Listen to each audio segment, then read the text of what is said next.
Alright, so I'm going to move to this nice IRENA report, International Renewable Energy uh, uh, International Renewable Energy Agency, which sits under the UN and puts out some very nice reports, and I always find them educational in terms of having a 360-degree view of the climate change problem. So I put them on my website. If you like it, you can scan them or listen to them, and you can always go back and find the reports. I always use reports that are freely available, except sometimes the books and so on I use for teaching, they are not really available. So this is on the innovation landscape for smart electrification, decarbonizing end user sectors with renewable power. It's obviously optimistic and talks about 1.5 degrees C target, which I will mention again in a minute when we look at the figures and tables. But it comes down to renewable energy as a relating to power to mobility, power to heating and cooling, and power to hydrogen. So hydrogen has a spectrum with green hydrogen, blue hydrogen, gray hydrogen, and so on. So renewable energy for hydrogen obviously would make it green hydrogen, which would be amazing, right? Let's read a caveat right away. A one-size-fits-all solution for smart electrification does not exist. Optimal strategies and implementation of innovations will vary between countries, and to account for system-specific attributes, including both the technical and economic aspects of a given power system and end-use sector, and social and cultural dimensions. I have discussed the socio-technical transitions and how often you can get stuck. Even if you have a great innovation that's ready to be implemented, very high technology readiness level and so on, if society doesn't accept it, or there are barriers in penetrating into the acceptance on markets, etc., then it can become tricky. And this report is long. It's over 200 pages and lots of references, long, very nice list of references. I'm mostly going to stick to the executive summary and let you read the details if you are interested. Taking a figure from the final energy mix in 2018 and 2050. So this is from the IRENA 2023 report. Obviously, there are projections involved already when we talk about 2050, and this is specifically talking about 1.5 degrees C scenario, which sounds kind of optimistic, a little too optimistic, because we are in 23-24 when we had a combination of global warming, El Nino, volcanic eruption, and so on. We came pretty damn close to 1.5, and it seems like we'll cross this threshold soon enough. There are other issues about, is it really a scientific target? What does it mean at local levels if global warming exceeds 1.5? How long will it exceed? Can it come back? And so on and so forth. But 1.5 degrees C by 2100 with 67% probability is an idealistic scenario that was demanded by the Small Island State Alliance of Small Island States, and they were not happy with the 2 degrees C scenario because they said it would be too much for us with sea level rise and so on. And 2 degrees C itself came from Bill Nordhaus from the 70s, so none of them is really scientific, but they are nonetheless as good as any in terms of trying to stay under. So keeping all that in mind, you have 374 exajoules total energy consumption in 2020, and this is total final energy consumption by 2050, 353 exajoules. So you are actually going down, and you have a share of the renewables, as you can see here. So this is total fact. So I knew I was going to get into trouble with this.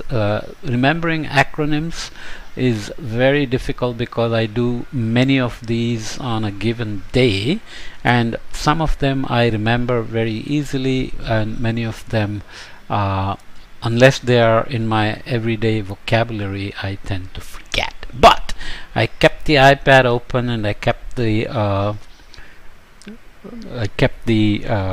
acronym page here, which obviously took me a minute to find. But TFEC is total final energy consumption. So 63% is still total fossil fuels as of 2020, 4% others, but 6% traditional use of biomass and 5% modern biomass uses. I won't go into the details, but you can catch up on that. Renewable share overall in electricity alone was 28%, 22% electricity direct, and this was renewable share. So you can dice it in many ways, because some people look at whether we are getting close to peak fossil fuel use for power generation, or whether new demands are being met by renewable energies, and so on and so forth. But nonetheless, if you're optimistic, you will say share of renewables is increasing, and some will say it's not increasing fast enough. New coal plants, power plants are still coming online in some countries. You know which countries they are, and so on and so forth. But nonetheless, 1.5 degree C scenario by 2050 would have us reduce from 63% in 2020 to just 12%. That's optimistic when I say just 12%, but the pessimistic view will be that we haven't phased out fossil fuel by 2050. But if you're staying on track to our 1.5 degree C by 2100, then you have probably brought in enough carbon capture, etc. So here 14% modern biomass, 51% direct electricity, so that's 91% renewable share in electricity. And you have modern biomass, hydrogen 14%, so direct use and e-fuels, and 7% others. So this is a renewable share in hydrogen of 94%.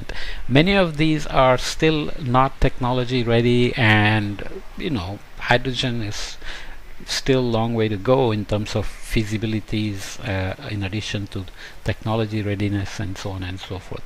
Forgetting all that, just imagine how great it would be if we are really on track for 1.5 degrees C by 2050. That'll make a future much brighter, especially for the young ones who are getting too scared about this whole messaging of climate change and the end of the world. Keeping all that in mind, let's jump to executive summary. Innovation is the engine powering the global energy transformation towards a carbon neutral future. This transformation focuses on how we produce energy, but also on how we consume it. Both supply and demand must be transformed together and in coordination for a faster and more effective decarbonization of the entire system. That's another key word, decarbonization, because right now everything you do is carbon.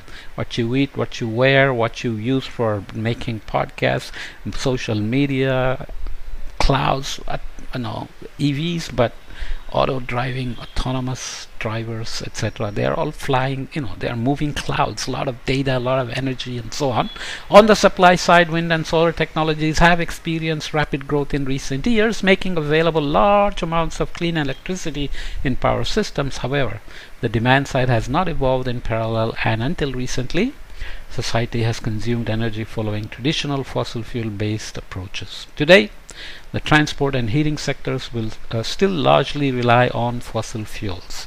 So we're in a carbon trap anyways. According to IRENA's 1.5 degrees C scenario, the share of direct electricity in total final energy consumption must increase from 22% in 2020 to 29% by 2030. That's a timeline that must be met. 2030 is right here around the corner. Has to jump to 51% by 2050 for 1.5 degrees C scenario. This can be achieved with tremendous growth in electric powered technologies, many of which are already available.